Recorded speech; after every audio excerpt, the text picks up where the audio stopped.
Olá, queridos amigos, uma boa noite. Vamos dar continuidade ao estudo da nossa série Jesus, o Restaurador da Vida. Estamos já na lição número 2 e o tema de hoje é Jesus e o amor divino. Em alguma oportunidade você já se perguntou se talvez pudéssemos resumir toda a Bíblia em uma frase, qual seria? Porque nós temos na Bíblia 66 livros.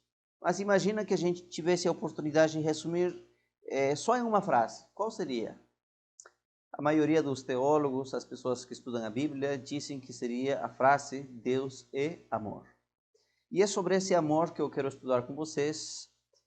Através das Escrituras, Deus revela como é esse amor que Ele sente por cada um de nós. Para darmos início, vamos procurar aí o Evangelho de Lucas, capítulo 15. Em Lucas, capítulo 15, vamos encontrar uma história muito interessante. Na verdade, é uma parábola. E a parábola disse aqui, a parábola do filho pródigo. Vamos começar lendo a partir do versículo 11, tá bom? Abra aí sua Bíblia. Disse assim, continuou e disse, certo homem tinha 2 filhos. O mais moço deles lhe disse ao seu pai, pai, dá-me a parte dos bens que me cabe. E disse que o pai lhes repartiu os haveres. Vamos por partes. Essa parábola aqui se chama a parábola do filho pródigo.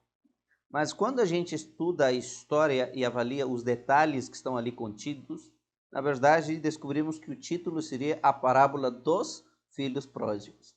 Porque esse pai que tem aqui 2 filhos, os 2 filhos vão se perder. Um deles se perde saindo fora e o outro está perdido dentro da própria casa. Os 2 queriam a herança, embora apenas o mais moço teve coragem de pedir. Mas disse que o pai lhes repartiu os haveres. Ou seja, quem pegou a herança não foi apenas o filho mais novo, foi também o filho mais velho. Ele podia ter dito, não, eu não quero receber a herança não, mas ele também recebeu, tá? Porque no fundo, ele estava perdido também e ele queria a herança. Disse mais, passados não muitos dias, o filho mais moço, ajuntando tudo que era seu, partiu para uma terra distante e lá dissipou todos os seus bens, vivendo dissolutamente. Depois de ter consumido tudo, sobreveio àquele país uma grande fome, e ele começou a passar necessidade. Então ele foi e se agregou a um dos cidadãos daquela terra, e este o mandou para os campos a cuidar dos porcos. Essa história, essa parábola aqui, na verdade, ilustra a condição do ser humano. Esse pai aqui representa a Deus. E os 2 filhos representam os seres humanos. Tem filhos que estão dentro da casa do pai e tem filhos que saíram da casa do pai e foram a terras distantes, pensando ter liberdade, fazer tudo aquilo que lhes via seu coração. E como aqui na história, aqui disse, por exemplo, que o dinheiro daquele jovem acabou. Ele gastou de maneira dissoluta tudo. E disse que veio uma grande fome e ele começou a passar necessidade. Sabem, queridos amigos, quando a gente está longe dos caminhos do Pai, longe da casa do nosso Deus, as pessoas às vezes riem, as pessoas brincam, as pessoas vão lá nos bares, nas festas, riem, estão aparentemente felizes, mas tudo isso acaba. Todo esse momento de farra tem um momento que termina e a pessoa começa a sentir essa fome que só pode ser saciada na casa do Pai. Talvez você esteja estudando a Bíblia e está estudando justamente porque você começou a sentir essa fome de Deus. Em nome de Jesus te digo, é através da palavra de Deus que você vai se alimentar e vai saciar aquilo que seu coração tanto está procurando. Diz a história que houve uma grande necessidade naquele país.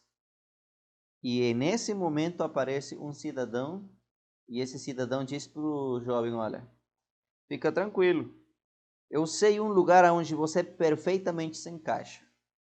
Eu tenho lá uns porcos, e ficaria bom se você fosse cuidar dos meus porcos. E disse que o cidadão levou aquele homem, aquele jovem, cuidar dos porcos, morar com os porcos, inclusive a comer a comida dos porcos. É exatamente aquilo que Satanás faz com a nossa vida. Depois que ele nos leva longe dos caminhos do nosso Pai, ele vem e nos oferece agora, nos diz, olha, agora você vai viver nas condições que eu lhe ofereço. Você vai viver na imundícia, na podridão desse mundo, cuidando de porcos, porque o porco é um animal imundo nas escrituras. Era um animal que as pessoas não queriam nem ter contato. E é assim que o inimigo nos leva a morar. Ele acaba com a nossa vida, destrói com os nossos sonhos, acaba com a nossa família, nos leva na imundícia das bebidas, das farras, e vai acabando com a nossa vida. A gente pensa que a gente vive, mas as pessoas estão agonizando, não percebem que estão no meio de uma podridão, no meio daquilo que não presta, daquilo que é o lixo. E é o maior desejo do inimigo levar os seres humanos a se alimentar desse lixo. Mas em algum momento disse que aquele jovem começou a pensar com a mente fria, e ele disse o seguinte, versículo 17. Então, caindo em si, aquele jovem disse, quantos trabalhadores de meu pai não têm o pão com fartura, e eu aqui estou morrendo de fome? Eu vou me levantar, irei me encontrar com meu pai, e lhe direi, pai, eu pequei contra o céu e diante de ti. Não sou mais digno de ser chamado teu filho. Trata-me, por favor, como um dos teus servos, como um dos teus empregados. E levantando-se, ele foi para seu pai. Então, olha, o jovem, ele tinha um plano. O plano dele era chegar lá, pedir perdão para o seu pai e dizer, pai, me trata como um dos teus empregados. Eu não me chame mais de filho. Eu sei que isso eu não mereço. Mas eu queria apenas que o Senhor me desse a oportunidade de eu ficar lá na tua casa como um empregado, como um servo. E ele se levantou e foi. Disse aí, vinha ele ainda de longe quando seu pai o avistou. E compadeceu-se dele, correu, o abraçou e o beijou. E o filho lhe disse, olha, agora ele vai falar tudo aquilo que ele planejou. Ele lhe disse, pai, pequei contra o céu e contra ti. Não sou mais digno de ser chamado teu filho. E agora ele está quase para falar a segunda parte de seu plano. Qual é a segunda parte? Trata-me como um dos teus empregados. Mas quando ele está quase para falar isso, o pai interrompe. E o pai disse aos seus servos, trazei depressa a melhor roupa, vesti-lo, põe-lhe um anel no dedo, sandálias nos pés, trazei também e matai o novilho cevado. Comamos e alegremo-nos, porque este meu filho estava morto e reviveu, estava perdido e foi achado. E começaram a se alegrar. Antes que o filho falasse, trata-me como um empregado, como um servo, o pai lhe disse, não, traz o melhor para o meu filho. Roupa, anel, calçado, mata o melhor novilho, vamos comemorar aqui. Ou seja, o pai jamais permite que o filho seja tratado como empregado. O pai nem permite que o filho fale pelo menos isso. Para o pai, o filho sempre será filho. E é isso que Deus está mostrando aqui nessa história.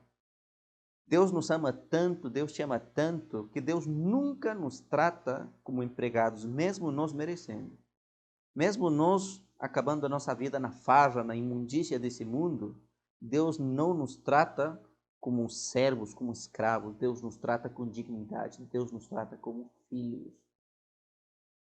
E quando Deus chama você para a sua igreja, não te chama para te jogar na cara, te dizer, está vendo? Olha que você acabou a sua vida, agora que está vindo. Não.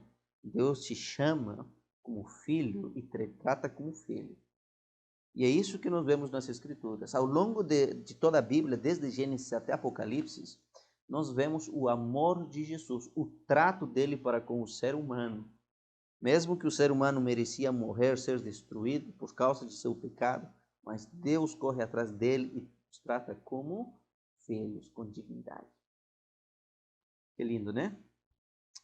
Aqui, a primeira pergunta da nossa lição disse assim: qual é a essência do caráter de Deus? Como que é o caráter de Deus? 1 de João, está quase aqui no final. Vamos ler aqui o capítulo 4, versículo 8. Diz assim: aquele que não ama não conhece a Deus, porque Deus é amor. Qual é o caráter de Deus? Deus é um Deus de amor. Olha, aqui não disse que Deus tem amor. Uma coisa é ter, outra coisa é ser. A essência de Deus é amor. Ele é amor. E é por isso que ele manifesta isso por cada um de nós. Amém? Então a resposta ali é amor. Segunda pergunta. Qual foi a maior prova de amor que Deus deu a todo mundo? Porque é muito fácil dizer eu amo, mas na hora que eu preciso mostrar, eu não estou nem aí. Agora, se Deus é amor, como que ele demonstra esse amor? Abra sua Bíblia comigo no Evangelho de João, capítulo 3. Eu acho que a maioria de vocês devem saber de cor. É um dos textos bíblicos mais conhecidos por todos os cristãos e que nos inspira. Diz assim: porque Deus amou o mundo de tal maneira, olha, ele amou o mundo a tal ponto, diz aqui, que deu seu Filho unigênito, para que todo aquele que nele crê não pereça, mas tenha a vida eterna. Que lindo, né? Então, Deus não disse apenas eu amo, eu sou amor. Ele demonstrou. E qual foi a máxima demonstração do seu amor? Que ele enviou seu Filho unigênito, Jesus, para que morresse por você e por mim. E essa é a mensagem das Escrituras. Esse verbo que falamos na lição anterior, ele se tornou um ser humano para morrer em seu lugar e no meu. Então a resposta ali é: enviou Jesus. Agora, a pergunta 3 disse: Deus tem prazer no quê? No que Deus se alegra? No que ele tem prazer? A resposta está aqui em Miqueias capítulo 7. Miqueias capítulo 7, versículo 18. Diz assim: Quem, ó Deus, é semelhante a ti, que perdoas as iniquidades e te esqueces da transgressão do restante da sua herança? Ó Senhor, o Senhor não retém a sua ira para sempre, porque ele tem prazer na misericórdia. Olha, Deus disse que ele perdoa as iniquidades e esquece as transgressões daqueles que se arrependem. E disse aqui que Deus, ele não fica irado para sempre, ou com essa tristeza quanto o ser humano. Deus disse, ele tem prazer, tem alegria na misericórdia. Essa é a essência do caráter de Deus. Ele é amor. Ele não nos joga na nossa cara as nossas falhas, os nossos erros, os nossos pecados. Quem faz isso é o inimigo. O que Deus tem prazer é na sua misericórdia. Ele nos vê não com os olhos da pessoa que talvez vê a pessoa pelo que é. Quando Deus olha você, olha pelo que você pode chegar a ser. E só um Deus de amor pode fazer tudo isso. Amém? A quarta pergunta, ali a resposta da número 3 seria na misericórdia. A quarta pergunta tem que ver um pouco com a divindade. E é uma pergunta muito interessante. Aliás, o tema é profundo. A gente poderia demorar horas e horas falando só a questão da divindade. Mas vamos resumir e apenas pontuar o aspecto importante aqui. Quais são as 3 pessoas da divindade que estão unidas em amor? A resposta diz que está aqui em Mateus capítulo 28, versículo 19. Na verdade, existem muitos e muitos versículos que falam sobre a divindade, o Pai, o Filho e o Espírito Santo. Mas especialmente aqui em Mateus 28, Deus deu a ordem que os discípulos deveriam batizar as pessoas. Disse aqui, ide por todo mundo, vai ser discípulos de todas as nações, batizando-os em nome do Pai, do Filho e do Espírito Santo. Ali nós encontramos as 3 pessoas da divindade, o Pai, o Filho e o Espírito Santo. Pastor, como que são 3 pessoas se existe apenas um Deus? Queridos irmãos, primeiro que para entendermos de Deus é um grande mistério. Tá? Nós não vamos poder entender Deus e tentar colocá-lo na nossa cabeça. Nossa mente é finita.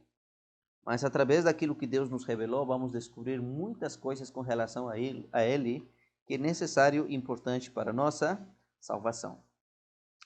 Existe apenas um Deus, mas são 3 pessoas. O Filho ele não é o Pai, ele é outra pessoa. O Espírito Santo não é Jesus, ele é outra pessoa. Mas os três estão unidos a tal ponto que os três se apresentam como um ser. É mais ou menos assim, eu comparo com o casamento. A Bíblia diz que quando eu me caso com minha esposa, nós dois chegamos a ser uma só carne. Como assim uma só carne? Acaso que quando eu me caso a gente vai se transformar e tudo? Nada disso. Eu continuo sendo uma pessoa e minha esposa continua tendo a individualidade dela.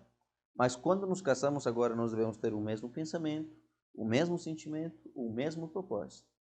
Essa unidade é nesse sentido. E Deus é também assim um Deus de unidade nesse sentido. O Pai, o Filho e o Espírito Santo, eles têm o mesmo sentimento, o mesmo propósito, o mesmo plano, e eles estão unidos, disse, no amor. E agora, nós temos várias evidências nas Escrituras que vemos um pouquinho esse detalhe com relação a Deus. Por exemplo, quando você abre sua Bíblia em Gênesis capítulo 1, deixa eu abrir aqui, o versículo 1 diz assim: no princípio criou Deus os céus e a terra. Quando você vai para o idioma hebraico, no idioma original, diz literalmente assim: no princípio, deuses criou o céu e a terra. Ali não disse Deus, disse deuses, Elohim, está em plural. Só que não faz sentido, né? Deuses criou, deveria ser deuses criaram. Então, como não faz sentido no idioma português, os tradutores colocaram guiando-se pelo verbo. O verbo está em singular, então colocaram, no princípio, Deus criou. Mas no idioma original está falando que não é uma pessoa, são três deuses, mas os três estão unidos, e o que um faz, o outro faz. Há essa unidade, tá bom? Isso vemos também, por exemplo, com relação à criação do ser humano. Em Gênesis capítulo 1, versículo 26, diz assim: façamos o homem à nossa imagem. Então, Deus disse, façamos. Se está falando façamos é porque é mais de uma pessoa. Senão diria, vou fazer, de acordo com a minha imagem. Mas ele diz, façamos de acordo com a nossa imagem. Nós somos seres humanos que gostamos de nos relacionar, nos amamos, e o amor que nós temos é um atributo que nós herdamos do nosso Pai Celestial. Deus é amor. E nós fomos feitos a essa imagem, a essa semelhança. Por isso que nós também amamos. Tudo bem? Eu espero que Deus possa nos ajudar com essa pequena explicação. Esse ensinamento é conhecido como o ensinamento da Trindade. Tem muita gente que questiona e diz, não, a questão da Trindade não existe na Bíblia, esse é um invento pagão e tudo isso, enfim. Só que assim, é verdade que a palavra Trindade não existe, mas o ensinamento está ali. Há muitas coisas que não estão nas Escrituras, mas o ensinamento, a essência, o princípio está ali. Por exemplo, se você vai para a Bíblia, você não encontra na Bíblia que diz, por exemplo, que um jovem não deve assistir fitas pornô. Não tem. Mas o princípio, a essência está nas Escrituras. Então tem coisas que não está do jeito que a gente espera, mas o princípio está ali dentro. Então assim aparece com a palavra Trindade, tá? A palavra não está, mas o ensinamento sobre as três pessoas da divindade estão aí ao longo de toda a Escritura. Muito bem. Então, quais são as três pessoas da divindade? Você pode colocar ali o Pai, o Filho e o Espírito Santo.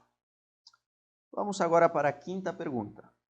Disse assim: ao que a Bíblia compara a compaixão de Deus? Se Deus é um Deus misericordioso, tem compaixão, com que ele compara esse amor? No Salmo 103, é uma ampliação daquilo que nós estudamos na parábola dos filhos perdidos. Deixa eu ver aqui. Salmo 103, versículo 13 e 14. Deixa eu ver. Versículo 13 e 14. Diz assim: assim como um pai se compadece de seus filhos, assim o Senhor também se compadece daqueles que o temem, pois ele conhece a nossa estrutura e sabe que somos pó. Assim como um pai se compadece de seus filhos e ama seus filhos, Deus disse que é assim também o amor dele. Mesmo Deus, sabendo que nós somos pó, que não somos nada, que não valemos nada, e nós somos pecadores, transgressores, mesmo sabendo disso, Ele disse nos ama e se compadece de cada um de nós das nossas transgressões. Então ele compara o quê? A sua misericórdia com o amor de um pai. E você que é mãe ou pai, você sabe muito bem, mesmo que às vezes os nossos filhos eles façam coisas erradas, e às vezes pode trazer isso dor e sofrimento para o nosso coração, mas filho é filho, continua sendo teu filho, teu amor continua sendo igual. Não porque teu filho aí tirou as piores qualificações na escola que você deixa de amá-lo. Não, o seu amor continua sendo igual, tá? Porque filho é filho. Então Deus é mais ou menos assim. Mesmo que a gente é transgressor, não somos nada, mas Ele é um Deus de amor que nos ama. Alguém disse em certa oportunidade que o nosso amor é como uma gota de água. Por mais que você esteja dizendo assim, eu posso dar a vida pelo meu filho, pela minha filha, o teu amor é apenas uma gota de água. Mas o amor de Deus é como toda a água que existe no oceano. Jamais poderemos entender todo esse amor, nem poderemos nos comparar com ele. Amém? Muito bem. Aqui a pergunta 6 disse o seguinte: que imagem Jesus apresentou do Pai Celestial? Jesus trouxe alguma característica de como que é o Pai Celestial. Isso está aqui em Mateus capítulo 7. Vamos abrir aí. Mateus capítulo 7. Deixa eu ver. Está aqui. Vamos ler o versículo 9 até o 11. Diz assim: ou qual dentre vós é o homem que, se porventura o filho lhe pedir pão, lhe dará pedra? Ou se lhe pedir um peixe, lhe dará uma cobra? Ora, se vós que sois maus, sabeis dar boas dádivas aos vossos filhos, quanto mais o vosso Pai que está nos céus dará coisas boas a todos aqueles que lhe pedirem? Tudo quanto, pois, quereis que os homens vos façam, assim também vós deveis fazer com eles.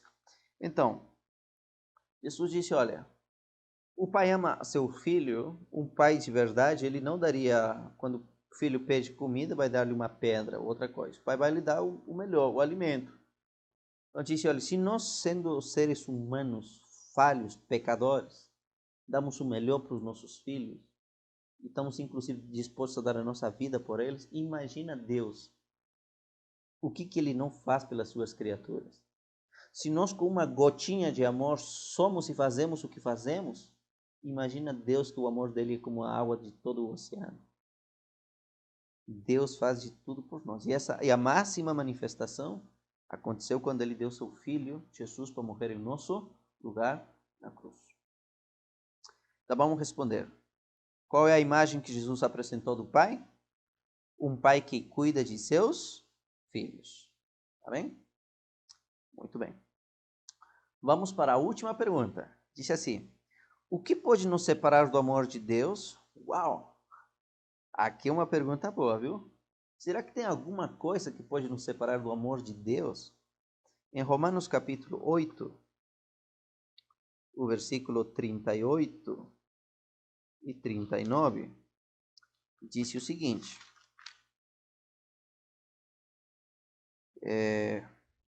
Aqui fala o apóstolo Paulo. Porque eu estou bem certo de que nem a morte, nem a vida, nem os anjos, nem os principados, nem as coisas do presente, nem do porvir, nem os poderes, nem a altura, nem a profundidade, nem qualquer outra criatura poderá nos separar do amor de Deus que está em Cristo Jesus, nosso Senhor. Não tem nada e ninguém que possa lhe separar do amor de Deus. Você gostaria nesse momento aceitar a Jesus como seu Senhor e Salvador? Dizer a Deus, Senhor, por favor, me ajuda a experimentar esse amor. Me ajuda, Senhor, a dar aquilo que talvez eu não tenho. Me ajuda, querido Pai, a me aproximar cada dia mais e mais de Ti. Me ajuda, querido Pai, a ter uma intimidade a tal ponto de ter uma intimidade de pai e filho contigo. Você gostaria de falar isso para Jesus?